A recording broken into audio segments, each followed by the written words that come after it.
ಸ್ವಾಮಿ ಕೊರಗಜ್ಜ. ಓಂ ನಮೋ ಭಗವತೆ ವಾಸುದೇವಾಯ. ಎಷ್ಟೇ ದುಡಿದ್ರೂ ಕೈಯಲ್ಲಿ ಹಣ ನಿಲ್ತಾ ಇಲ್ಲ, ಅಥವಾ ವ್ಯಾಪಾರ ಮಾಡ್ತಾ ಇದ್ದೀರಾ, ಹಣಕಾಸಿನ ವಹಿವಾಟು ನಡೆಯುತ್ತೆ, ಬಟ್ ಲೆಕ್ಕ ಎಲ್ಲ ಮುಗಿದ ನಂತರ ನೀವು ಎಷ್ಟು ದುಡಿತೀರಾ ಅದಕ್ಕಿಂತ ಕಡಿಮೆನೇ ಹಣ ನಿಮಗೆ ಸಿಗುತ್ತೆ, ಅಥವಾ ಪದೇ ಪದೇ ನಿಮಗೆ ಲಾಸ್ ಆಗ್ತಾ ಇರ್ಬೋದು. ಮನೆಯಲ್ಲಿ ಇದ್ರೂ ಹಣ ಸಂಪಾದನೆ ನೀವು ಬೇರೆ ಯಾವುದೇ ಒಂದು ರೀತಿಯಿಂದ ಚಿಕ್ಕ ಚಿಕ್ಕ ಬಿಸ್ನೆಸ್ ಮಾಡ್ತಾ ಇರ್ಬೋದು, ಅಥವಾ ಸೆಲ್ಫ್ ಎಂಪ್ಲಾಯ್ ಆಗಿರ್ಬೋದು, ನೀವು ಆದ್ರೂ ಹಣ ನಿಲ್ತಾ ಇಲ್ಲ, ನೀವು ಜಾಬ್ಗೆ ಹೋಗ್ತಾ ಇರ್ಬೋದು, ಹಣಕಾಸಿಗೆ ಸಮಸ್ಯೆ ಪದೇ ಪದೇ ಆಗ್ತಾ ಉಂಟು, ವ್ಯಾಪಾರ ಅಂಗಡಿಯಲ್ಲಿ ವ್ಯಾಪಾರ ಆಗದೇ ಇರಬಹುದು, ಅಥವಾ ನಿಮಗೆ ಸಾಲ ಕೊಡಲಿಕ್ಕೆ ಉಂಟು, ಅದು ಕೂಡ ಸಿಗ್ತಾ ಇಲ್ಲ, ಅವರು ಕೊಡ್ತಾ ಇಲ್ಲ, ಅಥವಾ ನೀವೇ ಯಾರಿಗಾದರೂ ಕೊಡಲಿಕ್ಕೆ ಇರ್ಬೋದು, ಬಟ್ ನಿಮ್ಮ ಕೈಯಲ್ಲಿ ಅದು ಕೂಡ ಆಗ್ತಾ ಇಲ್ಲ. ಸದ್ಯಕ್ಕೆ ನಿಮಗೆ ಎಲ್ಲ ಕಡೆಯಿಂದ ಹಣ ಸ್ಟಕ್ ಆಗ್ತಾ ಉಂಟು, ಹಣದ ಅರಿವು ಅನ್ನೋದು ನಿಮ್ಮ ಕಡೆ ಬರ್ತಾ ಇಲ್ಲ ಅಂದರೆ ನೀವು ಈ ಒಂದು ಕೆಲಸವನ್ನು ಮಾಡೋದ್ರಿಂದ, ಈ ಒಂದು ಸಣ್ಣ ತಂತ್ರವನ್ನು ಮಾಡುವುದರಿಂದ, ಮತ್ತೊಂದು ನಾನು ನಿಮಗೆ ಏಂಜಲ್ ನಂಬರ್ ಕೊಡ್ತೀನಿ, ಅದನ್ನು ಪದೇ ಪದೇ ಹೇಳ್ಕೊಳ್ಳೋದ್ರಿಂದ, ಅಥವಾ ನಾನು ಜಪ ಮಾಡಿ ಹಾಕ್ತೇನೆ, ನಿಮಗೆ ಬೇಕು ಅಂದರೆ ನಿಮ್ಮ ಪರವಾಗಿ ಪ್ರಾರ್ಥನೆ ಮಾಡಿ. ಯಾರಿಗೆಲ್ಲ ಜಪ ಮಾಡಬೇಕು ಒಂದು ಕಮೆಂಟಲ್ಲಿ ನಿಮ್ಮದು ನೇಮು, ಡೇಟ್ ಆಫ್ ಬರ್ತ್, ರಾಶಿ ನಕ್ಷತ್ರ ಹಾಕಿ, ಗೊತ್ತಿದ್ರೆ ಅಥವಾ ನಿಮ್ಮದು ನೇಮ್ ಹಾಕಿ. ನಾನು ನನ್ನ ಪರ್ಸನಲ್ ಪ್ರಾರ್ಥನೆ ಸಮಯದಲ್ಲಿ ಕೂಡ ನಿಮಗೆ ಪ್ರಾರ್ಥನೆ ಮಾಡ್ತೇನೆ. ನಾನು ಡೇಟ್ ಆಫ್ ಬರ್ತ್ ಗೊತ್ತಿದ್ರೆ ಹಾಕಿ, ಅಥವಾ ಒಂದು ಬರ್ತ್ಡೇ ಡೇಟ್ ಗೊತ್ತಿದ್ರೂ ಸಾಕು ಹಾಕಿ. ಏನು ಮಾಡಬೇಕು ಅಂದರೆ ನೋಡಿ, ಹಣ ಆಕಾಶ ನೋಡಿ, ನಾವು ಹಣವನ್ನು ಎಷ್ಟು ಪ್ರೀತಿ ಮಾಡ್ತೇವೆ ಅಷ್ಟು ಅದು ನಮ್ಮ ಹತ್ತಿರ ಬರುತ್ತೆ. ತಾಯಿ ಲಕ್ಷ್ಮಿಯನ್ನು ಉಳಿಸಿಕೊಳ್ಳುವುದು ತುಂಬ ಸುಲಭ. ಆದರೆ ಏನು ಮಾಡಬೇಕು, ಇವಾಗ ನಾವು ಮನೆಯಲ್ಲಿ ಸದಾಕಾಲ ಜಗಳ ಮಾಡ್ತಾ ಇದ್ರೆ, ಅಥವಾ ಮನಸ್ತಾಪಗಳು ಆಗ್ತಾ ಉಂಟು ಅಂದರೆ, ಅಥವಾ ನಮ್ಮ ದೇವರ ಮನೆಯಲ್ಲಿ ದೇವರಿಗೆ ಇಟ್ಟಂತಹ ಹೂ ಒಣಗಿ ಹೋಗಿದೆ, ನಾವು ಅದನ್ನು ಕ್ಲೀನ್ ಮಾಡ್ತಾ ಇಲ್ಲ, ಪ್ರತಿದಿನ ಬದಲಾಯಿಸ್ತಾ ಇಲ್ಲ, ಅಥವಾ ಮನೆಯನ್ನು ಸ್ವಚ್ಛವಾಗಿ ಇಟ್ಟುಕೊಂಡಿಲ್ಲ. ಮುಖ್ಯವಾಗಿ ದೇವರ ಮನೆ ಇರ್ಬೋದು, ಅಡುಗೆ ಕೋಣೆ ಇರ್ಬೋದು, ಅಡುಗೆ ಎಲ್ಲ ಆದ ನಂತರ.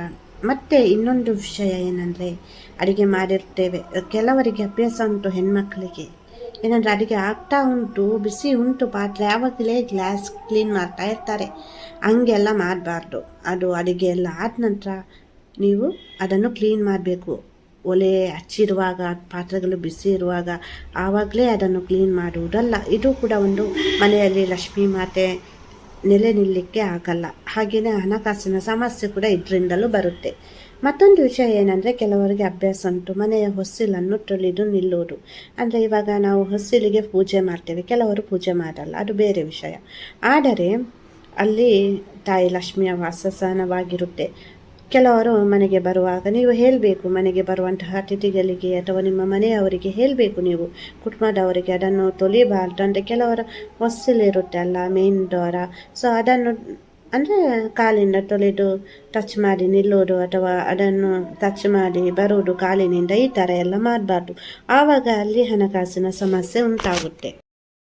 ಮತ್ತು ಒಂದು ವಿಷಯ ಏನು ಅಂದರೆ, ಅಡುಗೆ ಮನೆಯಲ್ಲಿ ಎಲ್ಲ ಅಡುಗೆ ಖಾಲಿ ಮಾಡಿ ರಾತ್ರಿ ಹೊತ್ತು ಪಾತ್ರೆಯನ್ನೆಲ್ಲ ತೊಳೆದು ಬಿಟ್ಟು ಹಾಕೋದಲ್ಲ. ಸ್ವಲ್ಪ ಆದರೂ ಅನ್ನ ಸಾಂಬಾರು ಏನಾದರೂ ಸ್ವಲ್ಪ ಆದರೂ ಅಡುಗೆ ಮನೆಯಲ್ಲಿ ಉಳಿಸಿರಬೇಕು. ಕೆಲವರದ್ದು ಅಭ್ಯಾಸ, ಅಡುಗೆ ಎಲ್ಲ ಮಾಡಿ ಪಾತ್ರೆಯನ್ನೆಲ್ಲ ಕೆಳಗೆ ಹಾಕಿಬಿಟ್ಟು ಮಲಗ್ತಾರೆ. ಆ ಥರ ಎಲ್ಲ ಮಾಡಬಾರ್ದು. ಮತ್ತು ಏನು ಅಂದರೆ, ಅಡುಗೆ ಎಲ್ಲ ಆದ ನಂತರ ಅಡುಗೆ ಕೋಣೆ ಎಲ್ಲ ಕ್ಲೀನ್ ಮಾಡಿದ ನಂತರ ಒಂದು ಕರ್ಪೂರವನ್ನು, ಅದಕ್ಕೆ 2 ಲವಂಗವನ್ನು ಹಾಕಿ ಹಚ್ಚಿರ್ಬೋದು. ಇದು ತಾಯಿ ಲಕ್ಷ್ಮಿಯ ಒಂದು ಆಗಮನಕ್ಕೆ, ಒಂದು ಮನೆಯಲ್ಲಿ ಹಣ ಸ್ಥಿರವಾಗಿ ನಿಲ್ಲಕ್ಕೆ, ನೀವೇನು ವ್ಯಾಪಾರ ಮಾಡ್ತಾ ಇದ್ದೀರಾ, ಏನು ಕೆಲಸ ಮಾಡ್ತಾ ಇದ್ದೀರಾ ಪ್ರತಿನಿತ್ಯ ಅಥವಾ ತಿಂಗಳ ಸಂಬಳಕ್ಕೆ, ಸೊ ಅದು ನಿಮಗೆ ಹಣ ಆಕರ್ಷಣೆ ಆಗಲಿಕ್ಕೆ, ನಿಮ್ಮ ಆದಾಯ ದ್ವಿಗುಣ ಆಗಲಿಕ್ಕೆ ತುಂಬ ಸಹಾಯ ಮಾಡುತ್ತೆ. ಇವತ್ತಿನಿಂದಲೇ ಈ ಒಂದು ಸಣ್ಣ ಸಲಹೆಯನ್ನು ನೀವೆಲ್ಲರೂ ಪಾಲಿಸ್ತೀರಾ ಅಂತ ಅಂದ್ಕೊಳ್ತೀನಿ. ಹಾಗೆಯೇ ಶುಕ್ರವಾರದ ದಿವಸ 3 ತುಳಸಿ ದಳವನ್ನು, ಅಂದರೆ ಬೆಳಿಗ್ಗೆ ಒಂದು 7:45 ಮುಂಚೆ ಅದನ್ನು ತಂದು ನಿಮ್ಮ ಪರ್ಸ್ನಲ್ಲಿ, ನೀವು ಎಲ್ಲಿ ಹಣ ಇರ್ತೀರಿ ನೋಡಿ, ಬ್ಯಾಗ್ ಅಥವಾ ಪರ್ಸ್, ಅದರಲ್ಲಿ ಆ 3 ತುಳಸಿ ದಳವನ್ನು ಹಾಕಿ. ಇದರಿಂದ ನಿಮಗೆ ಹಣಕಾಸಿನ ಅರಿವು ಜಾಸ್ತಿ ಆಗುತ್ತೆ. ಅಂದರೆ ಹಣದ ಹೊರಹರಿವು ಜಾಸ್ತಿ ಆಗುತ್ತೆ, ಹಣ ಅಟ್ರಾಕ್ಷನ್ ಆಗುತ್ತೆ. ಹಾಗೆಯೇ ಈ ಒಂದು ದೈವಿಕ ಸಂಖ್ಯೆಯನ್ನು ಆದಷ್ಟು ಹೇಳ್ತಾ ಇರಿ, 777 777 777. ಇದು ಹಣಕಾಸಿಗೆ ಸಂಬಂಧಿಸಿದ ಎಲ್ಲ ಅಡೆತಡೆಗಳನ್ನು ನಿವಾರಣೆ ಮಾಡುವುದು ಅಲ್ಲದೆ, ನೀವು ಏನು ಕೆಲಸ ಮಾಡ್ತಾ ಇದ್ದೀರಾ, ಏನು ವ್ಯಾಪಾರ ಮಾಡ್ತಾ ಇದ್ದೀರಾ, ನೀವಿರ್ಬೋದು, ನಿಮ್ಮ ಮನೆಯವರು ಇರ್ಬೋದು, ನಿಮ್ಮ ಮಕ್ಕಳಿರ್ಬೋದು, ಅವರಿಗೆ ಎಲ್ಲರಿಗೂ ಹಣದ ಅರಿವು ಹೆಚ್ಚಾಗಲಿಕ್ಕೆ ಸಹಾಯ ಮಾಡುತ್ತೆ. ನನ್ನ ಆರಾಧ್ಯ ದೇವರ ಕೊರಗಜ್ಜ ಹಾಗೂ ಮಹಾವಿಷ್ಣು ಮಹಾದೇವರ ಅನುಗ್ರಹ ಸದಾ ನಿಮ್ಮ ಮೇಲೆ ಇರಲಿ ಅಂತ ಪ್ರಾರ್ಥಿಸ್ತೇನೆ. ಎಲ್ಲರಿಗೂ ಒಳ್ಳೆಯದಾಗಲಿ.